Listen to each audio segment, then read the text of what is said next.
Hello student, welcome back to my channel. আজকের ভিডিওতে overall তোমাদের সামনে ডাব্লিউপি কেপির কনস্টেবলের যেটা এক্সাম ডেট তার একটা আপডেট দেবো। ডাব্লিউপির এক্সাম লেভেল কিরকম হতে চলেছে তার একটা আপডেট পাবে। কলকাতা পুলিশের কনস্টেবলের যেটা প্রিলিমস সেটা কোন মাস করে সংগঠিত হতে পারে এবং ডাব্লিউপি কেপির যেটা কোশ্চেন তার লেভেল কিরকম হতে পারে সেই ওরিয়েন্টেড আপডেট পাবে। আর ওবিসি কেসের আপডেট সেটাও তোমাদের সামনে তুলে ধরবো। তার পাশাপাশি সেফ স্কোর তোমার জন্য কত হতে পারে সমস্ত কিছু এই ওরিয়েন্টেড ডাটাগুলো তোমাদের সামনে আজকের ভিডিওতে তুলে ধরবো।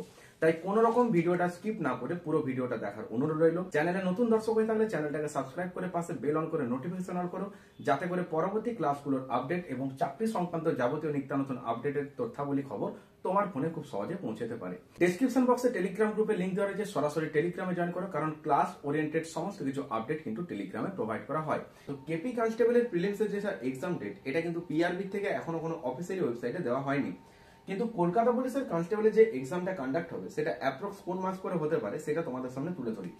দেখো 18 মে একটা ডেট উঠে এসেছে, যে ডেটটা একটা খুব ভাইরাল হয়ে গিয়েছে। এবার এটা কিন্তু কোনো ওয়েবসাইটে দেয়নি, অর্থাৎ পিআরবির কোনো অফিসিয়াল ওয়েবসাইটে আমরা দেখিনি যে 18 মে কিন্তু কেপি কনস্টেবলের এক্সাম ডেট বলে। বাট কলকাতা পুলিশের যেহেতু প্রিলি রয়েছে, মেন রয়েছে, সিস্টেমটা একই রয়ে গেছে, যেটা ডাব্লিউবিপি তে একটা রিটিনে কন্ডাক্ট হবে। সো ডেফিনেটলি কলকাতা পুলিশের প্রিলিমস এক্সামটা কিন্তু ওরা চাইলে কন্ডাক্ট করতে পারে। এবার প্রবলেম হচ্ছে কোথায়, এই জায়গাটাই। ওবিসি কেস যতক্ষণ না সলিউশন আসছে ততক্ষণ এক্সাম ডেট আসছে না, কিন্তু এমনটাও না যে ওবিসি কেসের জন্যই কোনো এক্সাম ডেট আসছে না। খুব শিগগিরই এটারও দ্রুত সমাধান হবে এবং তার সাথে কলকাতা পুলিশের কনস্টেবলের এক্সাম ডেটও কিন্তু। সো 18 মে এই ডেটটাকে তোমরা একটা এক্সপেক্টেড ডেট না করে এটাকে তোমরা একটা টার্গেট করে নাও যে এই ডেটটাতে যদি প্রিলিমস এক্সামটা কন্ডাক্ট করায় পিআরবি থেকে তাহলে তুমি কতটা রেডি। কারণ এক্সাম ডেট দিয়ে দিলে আর প্রিপারেশন করার টাইম পাবে না। সো হাতে যে টাইমটা আছে ডেফিনেটলি সেটাকে কাজে লাগাও, কারণ কলকাতা পুলিশ বলো, ওয়েস্ট বেঙ্গল পুলিশ বলো, ওভারঅল যে এক্সামগুলো এতদিন পেন্ডিং হয়ে রয়েছে, পরীক্ষা কিন্তু একবার স্টার্ট হলে দ্রুত কিন্তু এর প্রসেসিংটা কন্টিনিউ করবে। তো ডেফিনেটলি এই ডেটটাকে তোমরা অবশ্যই একটা টার্গেট ডেট করে গিয়েছিল। এবার পরবর্তীতে যখন ওয়েবসাইটে ডেট পাবে ডেফিনেটলি সেটা তোমরা বুঝতেই পারবে। নেক্সট এটা আসবো ডাব্লিউপি কেপি কনস্টেবলের যেটা এক্সাম ডেট। দেখো ডাব্লিউবিপির এক্সাম তুলনামূলকভাবে যেহেতু আগের বছর থেকে একটা চেঞ্জ করেছে, সো ওরা ডেফিনেটলি কেপি কনস্টেবল এক্সামটা হওয়ার পরে কন্ডাক্ট হবে। তোমাদের মনে প্রশ্ন হতে পারে যে কিরকম মাস করে হতে পারে। যদি মে মাসে 18 তারিখে কলকাতা পুলিশের কনস্টেবল এক্সামটা হয়, ডেফিনেটলি তার থেকে 2-2.5 মাস পরে কিন্তু এটার একটা ডেট ওয়েবসাইটে কিন্তু পাবে, যেটা পিআরবির অফিসিয়ালি ওয়েবসাইটে ক্লিয়ার হয়েছে। ডাব্লিউবিপির এক্সাম লেভেল ভিভিআই, আমি এটা নিয়ে তোমাদের সামনে বিস্তারিত একটা ডিটেলস অ্যানালাইসিস করব, যেটা এর এক্সাম লেভেল কিরকম হতে পারে। ওবিসি কেসের আপডেট দেখো 18 ফেব্রুয়ারি একটা ডেট দেওয়া হচ্ছে, তো দ্রুত এর সমাধান হবে এটা আশা রাখছি, কারণ দিনের পর দিন একটা করে হিয়ারিং ডেট আসছে কিন্তু কোনো সলিউশন আমরা এখনো পাচ্ছি না। তো আশা রাখবো খুব দ্রুত এর সমাধান হয়ে আসবে, কারণ এটার জন্য সমস্ত এক্সামগুলো আটকে রয়েছে। তো ডেফিনেটলি ওবিসি কেস খুব দ্রুত সলিউশন হয়ে আসছে। নেক্সট এটা তোমাদের সামনে তুলে ধরবো যে ডাব্লিউবিপি কেপির কোশ্চেন লেভেল কেমন হবে এবং ডাব্লিউবিপির বিশেষ করে যে এক্সামটা এটার লেভেল কিরকম হতে পারে। তো তোমাদের কাছে এই বিস্তারিত তথ্য আজকের ভিডিওতে তুলে ধরবো। কোনো রকম স্কিপ না করে ভিডিওটা শেষ পর্যন্ত দেখো, তোমার মনের ডাউট এই ভিডিওর মধ্যেই ক্লিয়ার হবে। দেখো ডাব্লিউবির এক্সাম লেভেল যদি বলি তাহলে কিরকম হতে পারে। ফার্স্ট অফ অল এই যে রিটিন হবে একটা রিটিন, এটা একটা আশ্চর্যজনক, কারণ যারা এরপর পরীক্ষা দেবে ডাব্লিউপি তাদের কাছে একটা এক্সপিরিয়েন্স থাকবে যে অলরেডি ডাব্লিউপি একটা রিটিন যখন হয়েছে সেখানে কোশ্চেন লেভেল কেমন করেছে, ওদের সেফ স্কোর কত দিয়েছিল, কাট আপ কতটা টেনেছিল, তো সমস্ত কিছু তারা সুবিধা পাবে। কিন্তু যারা এইবার পরীক্ষাগুলো দেবে তাদের জন্য এটা কিন্তু একটা চ্যালেঞ্জিং ব্যাপার, কারণ যেহেতু একটা রিটিনে কন্ডাক্ট হচ্ছে, কারণ মেন রিটিন ডাইরেক্ট কন্ডাক্ট হচ্ছে। এবারে যে মেন রিটিনের নাম্বার কত বলবে, ম্যাথে আছে তোমার 25, রিজনিং এ কত আছে, রিজনিং এও আছে 25, জিকেতে কত আছে, জিকেতেও আছে 25। এই তিনটেতে মেন 3, 25, 75, আর ইংলিশে কিন্তু দেওয়া হচ্ছে 10।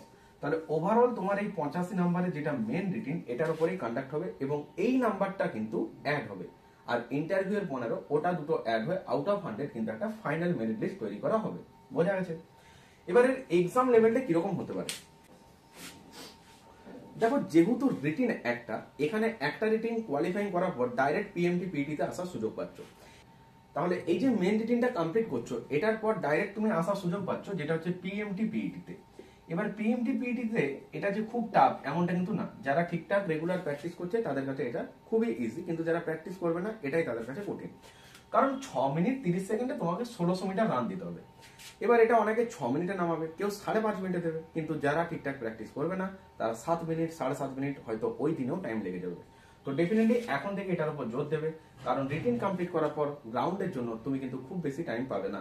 আর যারা কলকাতা পুলিশের অ্যাসপিরেন্ট হয়েছে তারাও কিন্তু রিটেন দেওয়ার পর গ্রাউন্ডের জন্য কিন্তু অতিরিক্ত যে টাইমটা আর কিন্তু দেবে না, কারণ অনেক দিন এক্সাম গুলো পেন্ডিং হয়ে রয়েছে, রাইট? তো ভিভিআই যে জায়গাটা সেটা হচ্ছে এই জায়গাটা। কেন? কারণ অনেকেই ভাবছো যে ম্যাথের কোশ্চেনের লেভেলটা কেমন হতে পারে, রিজনিং এর কোশ্চেন লেভেল কেমন হতে পারে, জিকের যেটা কোশ্চেন থাকবে সেগুলো কি আগের মতনই থাকবে নাকি চেঞ্জ হবে, নাকি ইংলিশের মধ্যে ওরা কোনো একটা চেঞ্জেস আনবে। ম্যাথে যে 25 নাম্বার আছে, এই যে 25 নাম্বারটা, এটাকে তোমরা অনেকেই ভাবছো যে কোশ্চেন লেভেল কি খুব হার্ড হতে চলেছে, এমনটা কিন্তু না। দেখো ডাব্লিউপি কনস্টেবলের যে এক্সামটা, তোমাকে একটা জিনিস বুঝতে হবে যে প্রিলি বলো মেন বলো এদের একটা নির্দিষ্ট প্যাটার্ন ফলো করে পুলিশ রিক্রুটমেন্ট বোর্ড। তাহলে কনস্টেবল এক্সামের ক্ষেত্রে আউট অফ 25 ম্যাথের যেটা সেট হবে, ডেফিনেটলি সেখানে 5টা কোশ্চেন এমন দিতে পারে যে কোশ্চেন গুলো হয়তো তোমার একটু ক্যালকুলেটিভ হবে, যেটা হয়তো তোমাকে একটু ভালোভাবে পরীক্ষার হলে সেটাকে অ্যানালিসিস করে আনসার করতে হতে পারে। 10টা প্রশ্ন এমন থাকবে যেটা হয়তো তুমি ইজি টু মডারেট পাবে, 10টা কোশ্চেন তোমার ইজি টু মডারেট থাকতে পারে। এবার এখান থেকে তোমাকে আরো 7টা কোশ্চেন এমন থাকবে যে 7টা কোশ্চেন তুমি যদি ঠিকঠাক প্র্যাকটিস করো দেখবে সেগুলো অপশন টেস্টে হয়ে যাচ্ছে বা সেটা ইউনিট ডিজিট ধরে হয়ে যাচ্ছে। তাহলে 10 আর 7 17 আর 5 22 রইল কটা? 3টে। এই যে 3টে ম্যাথ এমন থাকবে যেটা তোমার ওরেলি ক্যালকুলেশন হয়ে যাবে। ইয়েস, তাহলে ওভারঅল যে 25 নাম্বার তুমি অঙ্কে পাচ্ছ, এখান থেকে 5টা প্রশ্নের জন্য বাকি তোমার যে 20টা প্রশ্ন সেটা তো মার্ক যাবে না। বাকি যে 20টা প্রশ্ন তুমি তো সেইগুলো ঠিক করে অ্যাপ্রোচ দিতে পারবে। এবার তোমাকে পরীক্ষার হলে এই যে 20 নাম্বার এটা তো তুলতে হবেই, কিন্তু ডেফিনেটলি এই যে 5টা প্রশ্ন তুমি পাচ্ছ, এখানে তুমি যদি 3টে প্রশ্ন ঠিক করে দিতে পারো তুমি অন্যদের থেকে অনেক এগিয়ে যাবে। কারণ এই যে 20টা প্রশ্ন এটা হয়তো অনেকেই করে দিল, কিন্তু যে 5টা প্রশ্ন যেগুলো ক্যালকুলেটিভ, যেগুলো একটু কনসেপচুয়াল কোশ্চেন থাকবে, সেই কোশ্চেন গুলো কিন্তু তুমি যদি সেখান থেকে 2টো বা 3টে করে দিতে পারো তুমি অন্যদের থেকে অনেক অ্যাডভান্স হবে। সো ডেফিনেটলি ম্যাথের যে চ্যাপ্টার গুলো, যেগুলো বিশেষ করে অ্যারিথমেটিকে রয়েছে এবং মেনসুরেশনের 2D 3D যে অঙ্কগুলো রয়েছে, প্রপার হতে কনসেপচুয়ালি ভালোভাবে প্র্যাকটিস করো আর সেগুলো এক্সাম অ্যাপ্রোচ দেওয়ার চেষ্টা করো, যাতে করে এক্সাম এটা টাইম অনেক সেভ হয়, রাইট? রিজনিং এ যে 25টা নাম্বার রয়েছে, 25টা নাম্বারের মধ্যে হয়তো 3 থেকে 4টে প্রশ্ন এমন থাকবে যে 4টে প্রশ্ন বা 3টে প্রশ্ন দেখবে তোমার কাছে একটু মডারেট লাগতে পারে, বাট ওভারঅল যেগুলো থাকবে সেগুলো কিন্তু প্রিভিয়াস ইয়ারে যেরকমটা দেখছো সেম ম্যাচ ওটাই ফলো করবে। কিন্তু এখানে 25টা প্রশ্নের মধ্যে 3-4টে প্রশ্ন এমন থাকবে যেগুলো হয়তো তোমার কাছে একটু ট্রিকি মনে হতে পারে, কিন্তু তুমি যদি প্রপার দেন ভার্বাল নন ভার্বালটা প্র্যাকটিস করো, এই 3-4টে প্রশ্ন কিন্তু পরীক্ষার হলে ইজি নেমে যাবে। তার জন্য চাই র্যান্ডম প্র্যাকটিস। তো definitely stay your focus. GK GS এ যেটা 25 নাম্বার রয়েছে, এটা একটা লার্জ সেক্টর যেখানে arts section, science section, static, current affairs সমস্ত কিছু including in this GK GS. তাহলে প্রপার হতে যারা চ্যাপ্টার ওয়াইজ পড়ে পড়ে আসছো, ডেসক্রিপটিভ পড়ে আসছো, লাস্টে এমসিকিউ প্র্যাকটিস করছো, তারা এখানে 25 স্কোর করে দেবে, কোনো ব্যাপার না। কিন্তু যারা ঠিকঠাক প্রিপারেশন করছো না, হয়তো বা ডেসক্রিপটিভ না পড়ে এমসিকিউ আসছো, কখনো তুমি পিডিআই2 করছো, এরকম করলে হবে না। তোমাকে জিকে জিএস এর যে সিলেবাসটা সেটা প্রপার হতে কমপ্লিট করতে হবে, তার ওরিয়েন্টেড টেস্ট দিতে হবে, তবে তুমি এখানে একটা ভালো স্কোর ক্যারি করতে পারবে। তারপর প্রিভিয়াস ইয়ার ওঠাও, সেগুলোকে নিয়ে সলিউশন করো, তার অ্যানালাইসিস করো যে কোথা থেকে কোশ্চেন্স গুলো দিচ্ছে, তবে কি তুমি জিকেতে একটা 25-এ ভালো স্কোর করতে পারছো। কিন্তু তুমি যদি ঠিকঠাক প্রপার হতে প্র্যাকটিস না করো, ডেসক্রিপটিভ ওয়াইজ না পড়ো, তাহলে এখানে 25-এ তুমি 10টা নাম্বার তুলতে কিন্তু হিমশিম খেয়ে যাবে। তো ডেফিনেটলি ভালো করে প্রিপারেশন নাও, এই জায়গাটাতেও তোমার একটা ভালো স্কোর ক্যারি হবে। ইংলিশে তুমি যদি voice, narration, synonym, antonym, idiom, 1 এই যে জিনিসগুলো, এগুলো নিয়ে অনেকেই হয়তো পাজল হয়ে যাচ্ছে যে কি করবো, এত এত এক্সেপশন ইংলিশে ভর্তি, কি করে এত মনে রাখবো। তুমি যদি টেন্সটা ঠিকঠাক কভার আপ করতে পারো, তাহলে তোমার অলরেডি এরর পার্টটা কমপ্লিট হয়ে যাবে। এররের যতগুলো কোশ্চেন থাকবে তুমি ইজি সলভ করতে পারছো। তার পাশাপাশি তুমি যদি ভিভিআই যেটা হচ্ছে ফিক্সড প্রিপোজিশন, এগুলো যদি একটু ঠিকঠাক পড়ে নিতে পারো, যেরকম দেখবে প্রেফার টু, প্রেফারেবল টু, ওরা হয়তো প্রেফার ইন দিয়ে দিল, পাস মার্ক, পাসিং মার্কস দিয়ে দিল, ঠিক আছে, food and lodging, fooding lodging দিয়ে দিল। তো এই ওরিয়েন্টেড টার্মগুলো যদি ভালো করে একটু বুঝতে পারো, তাহলে ডেফিনেটলি তুমি এরর পার্ট, ন্যারেশন, ভয়েস এগুলো তো পাচ্ছ, যেটা ডাইরেক্ট ইনডাইরেক্ট স্পিচ বোঝা গেল।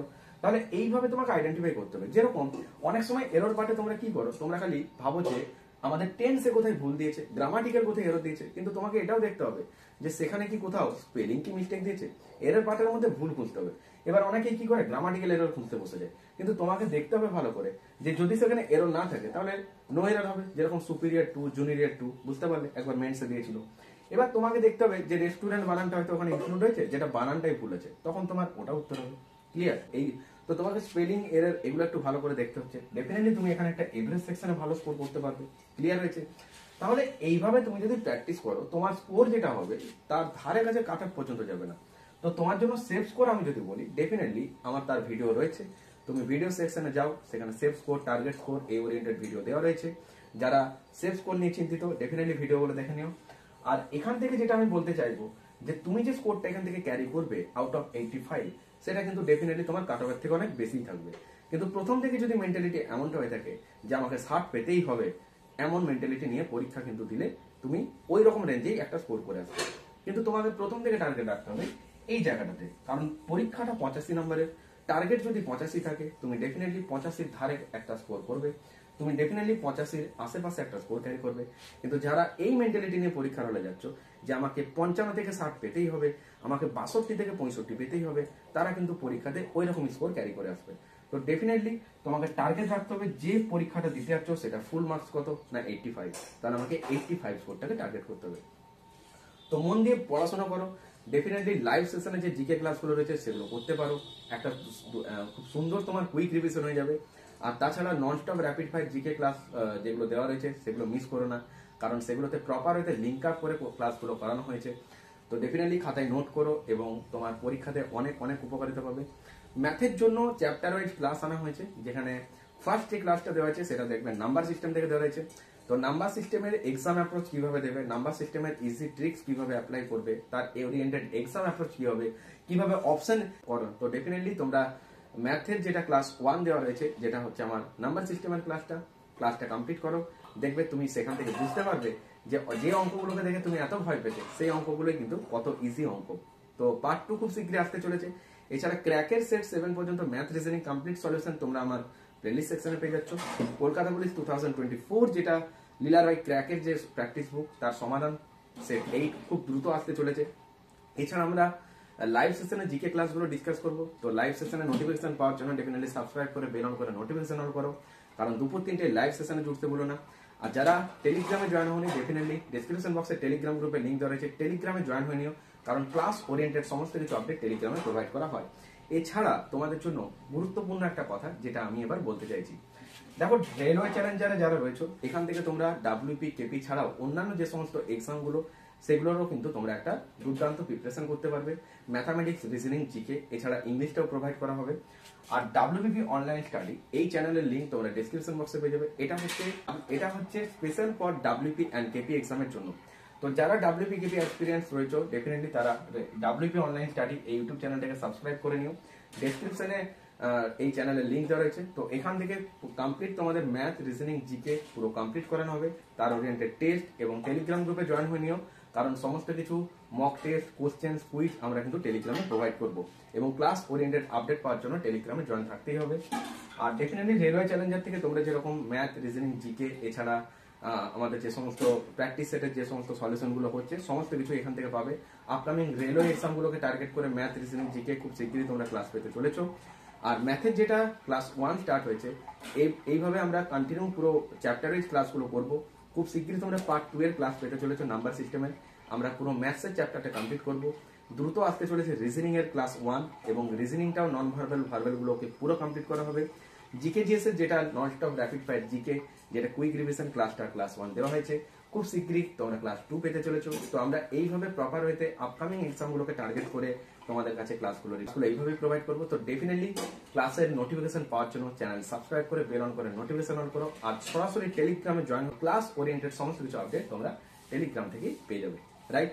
আর যারা অনলাইনে জিকে জিএসটাকে ভালোভাবে ইমপ্রুভ করতে চাইছো, তারা ডেফিনেটলি 9144566275 এই নাম্বারে যোগাযোগ করো, কারণ ক্লাস ওরিয়েন্টেড তোমাদের যদি সমস্ত কিছু জানার থাকে এখানে হোয়াটসঅ্যাপ করে নিও, তোমাদের সাথে সমস্ত কিছু ডিসকাস করা হবে। সরাসরি এই নাম্বারে, এটা হেল্পলাইন নাম্বার এবং এটা হোয়াটসঅ্যাপ নাম্বার, তোমরা এখানে সরাসরি যোগাযোগ করতে পারো, কারণ জিকে জিএস এর জন্য দুর্দান্ত কুইক রিভিশন ব্যাচ চলছে, যেটা তোমার আপকামিং ডাব্লিউপি কেপি এক্সামে অনেক অনেক হেল্পফুল হতে চলেছে।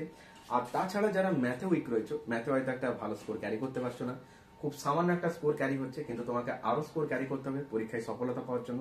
তো সরাসরি এখানে যোগাযোগ করো, কারণ ম্যাথের যেটা ক্লাসটা চলছে সেটা আপকামিং ডাব্লিউবি কেপি মেন এক্সামগুলোকে টার্গেট করে ক্লাসটা শুরু করা হয়েছে। তো সরাসরি জয়েন করে নিও এবং দেখা হচ্ছে সরাসরি ক্লাসে। প্রত্যেকে ভালো থেকো, মন দিয়ে পড়াশোনা করো, টাটা।